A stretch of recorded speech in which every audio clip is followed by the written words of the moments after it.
Et là on est sur le jardin de la préhistoire, le chemin qui vous promène.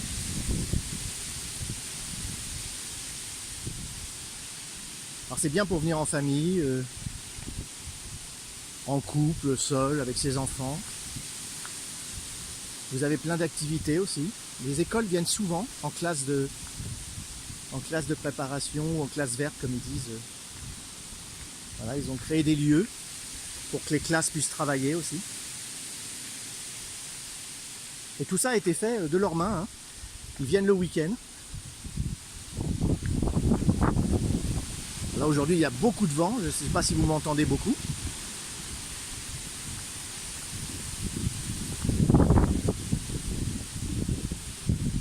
Alors vous avez aussi des animaux. Ils vous montrent comment on montait les huttes à l'époque, comment on travaillait le roseau. Encore un spot où on peut s'arrêter. Alors si vous avez besoin de manger, il y a toujours une buvette d'ouverte.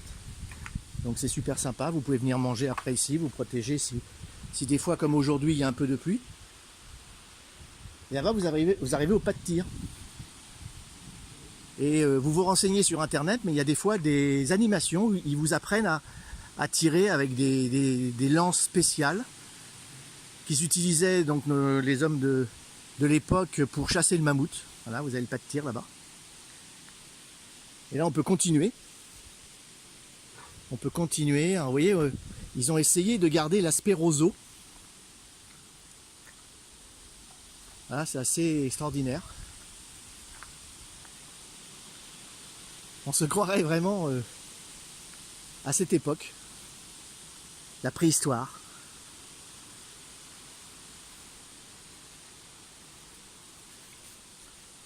Je trouve cette initiative extraordinaire. Alors c'est dans l'Eure-et-Loire, c'est dans un village qui s'appelle Auneau, plus précisément dans ce qu'ils appellent la communauté de communes qui doit s'appeler les Porteréliennes d'Île-de-France. C'est nouveau. Vous voyez, quand on est dans les roseaux, là, on imagine bien que les hommes de la préhistoire, ça devait être à peu près pareil. Hein. Ils ont laissé le milieu, justement pour qu'on ait vraiment l'impression d'être immergé. Regardez ce roseau. Voilà, c'est avec ça qu'ils font les toits. Vous avez un grand parking, donc pas de problème pour venir. C'est à une demi-heure de Chartres, une demi-heure de Rambouillet, à 1 heure de Paris. Je vous disais, donc vous avez un grand parking à l'entrée, pas de problème, il est gratuit. Et vous trouvez toutes les informations sur le site, hein, Jardin de la Préhistoire. Je vous mettrai le lien sur la vidéo de YouTube. Hein, parce que je pense que ce petit reportage va être, je vais le mettre sur YouTube. Voilà, et au hasard des balades, vous avez des petits lieux pardon, qui sont refaits dans l'esprit de l'époque. Voilà, une explication sur les vertus de l'ortie.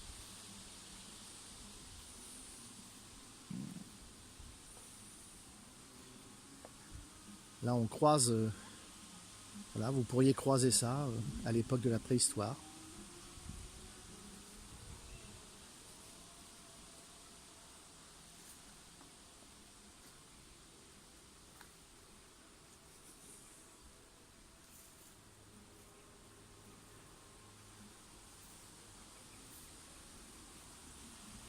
Hein, on vous parle de la ronce.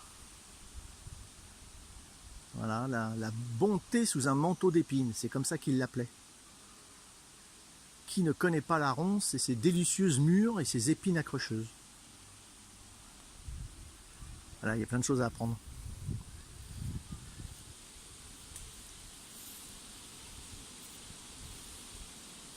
Voilà, c'est la partie sauvage du parc avec des roseaux. Et de l'autre côté, vous avez la partie village.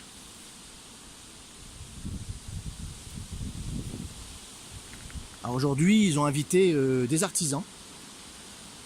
Donc si vous voyez cette vidéo aujourd'hui dimanche, eh bien vous pouvez venir jusqu'à 17h, hein, parce que ça ferme à 17h30.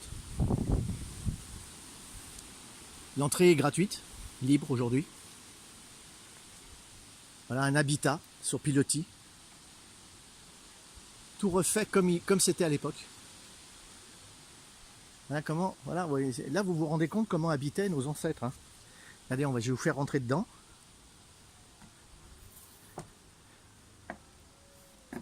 Regardez comment habitaient nos ancêtres. Ah, c'est sûr que maintenant, avec nos habitations, nos télévisions, c'est quand même mieux, hein, mais peut-être que ça a perdu du charme. Allez. Je ressors en essayant de me mettre par terre. Parce que c'est pas toujours facile. Alors là, vous voyez donc de loin le village qui est au bout de ce parcours.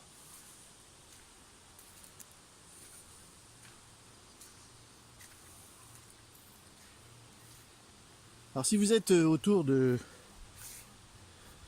Chartres, Rambouillet, même du 91, sans doute que vos enfants pourraient vous raconter que l'école les a emmenés ici, puisque ça fait partie du programme pédagogique. Et les enfants apprennent effectivement bien mieux l'histoire lorsqu'ils la vivent et qu'on leur fait faire des activités.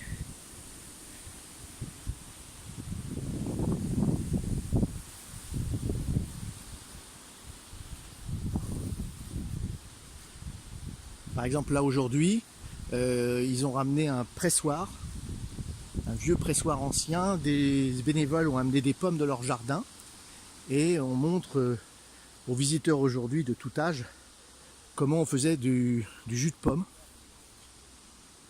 qui plus tard peut devenir du cidre. Donc il y a des ateliers. J'ai vu qu'il y avait des chevaux, donc on peut venir monter, faire des balades à cheval.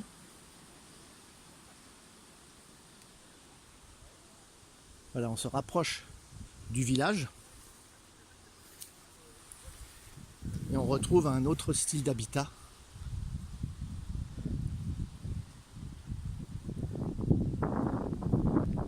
Et en même temps, ces habitats sont très pratiques parce que ça permet de faire des animations quand on n'a pas la chance d'avoir du soleil.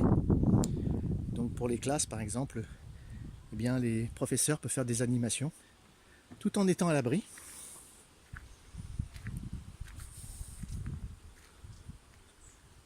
Ici, nous sommes en pleine nature.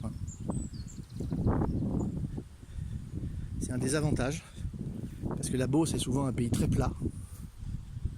Et autour de ce village, il y a une partie boisée qui est très conservée, bien entretenue. Et le jardin de la préhistoire se trouve au milieu.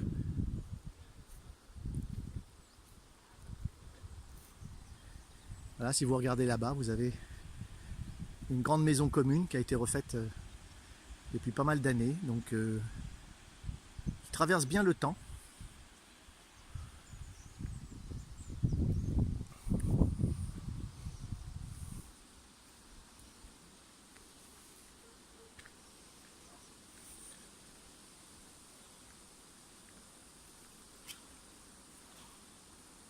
On a encore un lieu intéressant pour faire des activités.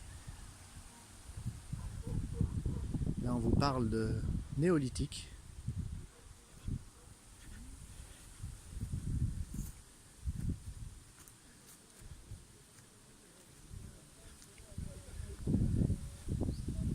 Voilà, on fait découvrir à tout le monde comment étaient fait bien les isolations. Hein, c'est du torchis. Et on mélange.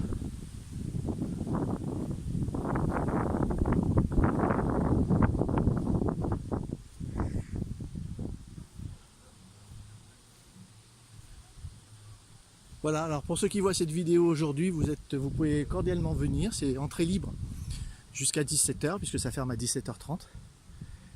Sinon, renseignez-vous pour les horaires, il y a un planning. C'est sur le site du Jardin de la Préhistoire et j'ai été ravi en tant que blogueur de vous montrer et de vous faire partager ce moment. Moi j'en ai profité pour acheter des bons produits, d'Eure-et-Loire, directement fait par des producteurs.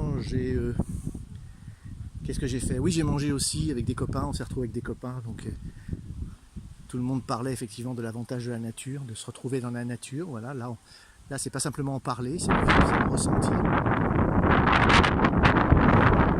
On n'est pas gêné par la pluie parce qu'effectivement, il y a des endroits partout pour se protéger. Et je finirai là-dessus, sur une belle image de ce joli cheval. Et puis je vous retrouverai plus tard pour d'autres reportages pour le blog Talent Centre France. Salut les amis!